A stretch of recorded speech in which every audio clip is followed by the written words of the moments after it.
আপনি মনে করেছেন সকাল থেকে সন্ধে পর্যন্ত 100 বার স্ত্রীকে ভালোবাসি বললে, যুবক মনে করেছে বিয়ে করবে আর স্ত্রীকে 100 বার আই লাভ ইউ বললে সংসার টিকবে। জি না, ব্যক্তিত্ব ছাড়া সংসার আপনি কন্ট্রোল করতে পারবেন না।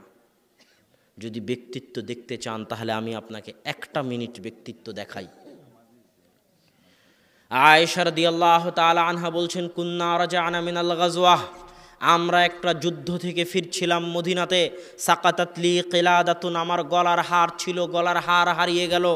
এমন জায়গায় এমন সময় আমার গলার হার হারিয়ে গেল যেই জায়গায় পানিও পাওয়া যায় না, আর সালাতেরও সময় হয়ে গেছে, পানিও পাওয়া যায় না, সালাতেরও সময় হয়ে গেছে, হারও হারিয়ে গেছে, জনসমাজ মহাবিপদে। এই কথা যখন আমার আব্বা আবু বকর রাদিয়াল্লাহু তাআলা আনহুর কানে গেল, তখন আবু বকর রাদিয়াল্লাহু তাআলা আনহু আমার তাঁবুতে আসলেন, আমার কাছে আসলেন। এমতো অবস্থায় রাসূল সাল্লাল্লাহু আলাইহি ওয়াসাল্লাম তার মাথা আমার উরু রানের উপর দিয়ে শুয়ে আছেন। এমতো অবস্থায় আল্লাহর রাসূল আমার স্বামী মুহাম্মদ সাল্লাল্লাহু আলাইহি ওয়াসাল্লাম তার মাথা আমার উরু রানের উপর দিয়ে শুয়ে আছেন। ফালাকাজানি লাকজাতান শাদীদা, আমার পিতা আবু বকর রাদিয়াল্লাহু তাআলা আনহু আমাকে এত জোরে মারলেন, আমাকে এত জোরে মারলেন, আমাকে এত জোরে মারলেন, যদি আল্লাহর রাসূল আমার উরু রানের উপর মাথা না দিয়ে শুয়ে থাকতেন তাহলে আমি আয়েশা ছিটকে দূরে চলে যেতাম, এত জোরে আমার পিতা আমাকে মারলেন। সম্মানিত উপস্থিতি, এখানে আবু বকর রাদিয়াল্লাহু তাআলা আনহু হচ্ছেন আল্লাহর রাসূলের পরে, নবীদের পরে পৃথিবীর বুকে সর্বশ্রেষ্ঠ মানুষ, রাসূল সাল্লাল্লাহু আলাইহি সঙ্গী। এখানে আয়েশা রাদিয়াল্লাহু তাআলা আনহা হচ্ছেন পৃথিবীর সর্বশ্রেষ্ঠ 4 জন নারী, মারিয়াম, আয়েশা, খাদিজা, আসিয়া। এই 4 জন সর্বশ্রেষ্ঠ নারীর একজন হচ্ছেন আয়েশা রাদিয়াল্লাহু তাআলা আনহা, মুহাদ্দিসা, ফাকিহা, মুফাসসিরা।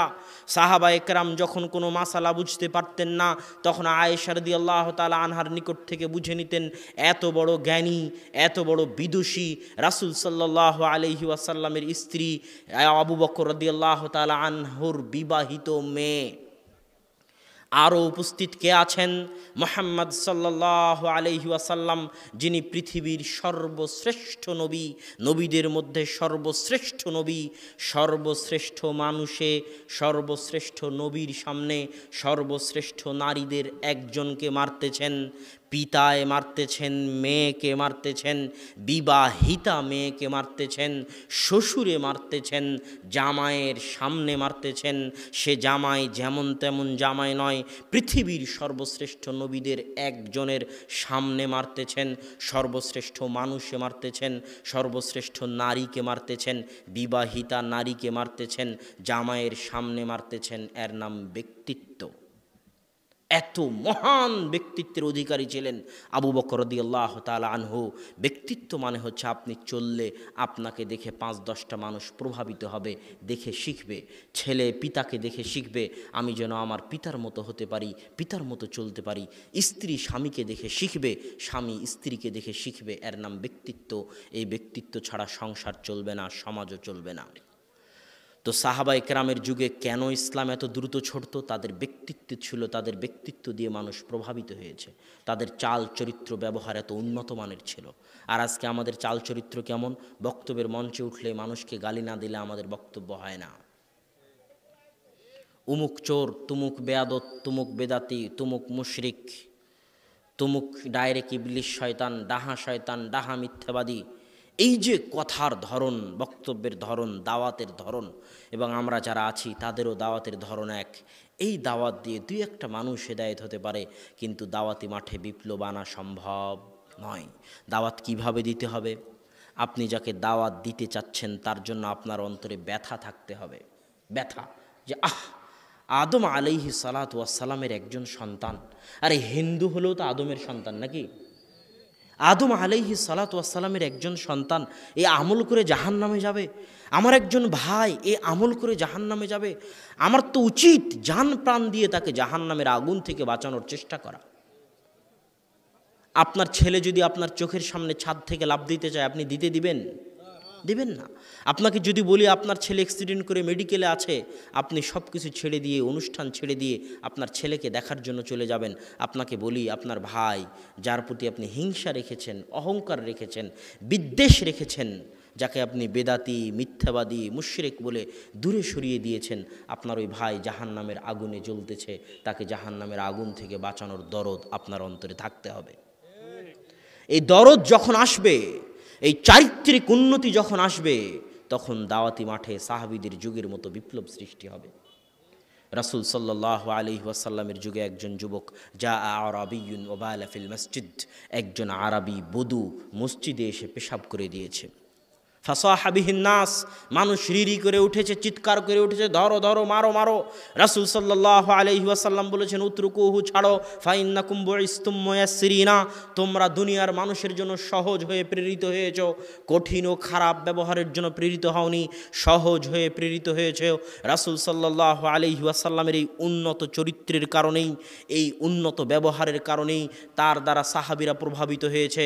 সাহাবীদের উন্নতি চরিত্রের কারণেই আশেপাশের যারা ছিল তারা তাদের দ্বারা প্রভাবিত হয়েছে।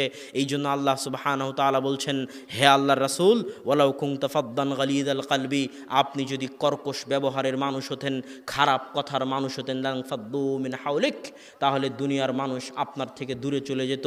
বরং এটা আল্লাহর দয়া, আল্লাহর রহমত, ফাবিমা রাহমাতিম মিনাল্লাহ, আল্লাহর দয়ায়, আল্লাহর রহমতে আল্লাহ আপনাকে নরম ব্যবহারের করে দিয়েছেন। আপনার এই নরম ব্যবহারের কারণে মানুষ আপনার দ্বারা প্রভাবিত হয়, মানুষ আপনার থেকে দিন শিখে। সম্মানিত উপস্থিতি, এতক্ষণ আলোচনার মূল অংশ ছিল যে আমাদের দাওয়াতি মাঠে বিপ্লব না আসার অন্যতম কারণ হচ্ছে আমাদের দাওয়াত প্রদানের পদ্ধতি কি নয়, সঠিক নয়। রাসূল সাল্লাল্লাহু আলাইহি ওয়াসাল্লামের যে 5টা গুণ খাদিজা বললেন, ওই 5টা গুণই মানব সেবা সংক্রান্ত, মানব সেবার সাথে সম্পৃক্ত। আমরা সেটা থেকে দূরে চলে গেছি, এই জন্যই দাওয়াতি মাঠে বিপ্লব নাই। আপনারা ডাক্তার জাকির নায়েকের বহু ভিডিও দেখেননি? দেখেছেন? তার ভিডিওতে বহু মানুষ ইসলাম গ্রহণ করে না। ইসলাম গ্রহণ করার পর তাদের কি হয়? তাদের জিম্মেদারি, তাদের দায়িত্ব, তাদের ব্যবস্থাপনা, তাদের হেফাজতের দায়িত্ব কেউ গ্রহণ করে? কেউ গ্রহণ করে না। কিন্তু রাসূল সাল্লাল্লাহু আলাইহি ওয়াসাল্লামের যুগে কেন মানুষ ইসলাম গ্রহণ করবে না?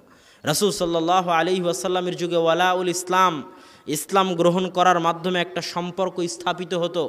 কেউ যদি কারো হাতে ইসলাম গ্রহণ করে, তাহলে যার হাতে ইসলাম গ্রহণ করবে তার সার্বিক দায়িত্ব, যে তার হাতে ইসলাম গ্রহণ করতেছে তার হেফাজতের, তার খাওয়ার, তার পড়ার, তার বিবাহের, তার বাড়ি, তার ঘরের, এভরিথিংয়ের দায়িত্ব সে পালন করবে যার হাতে সে ইসলাম গ্রহণ করবে।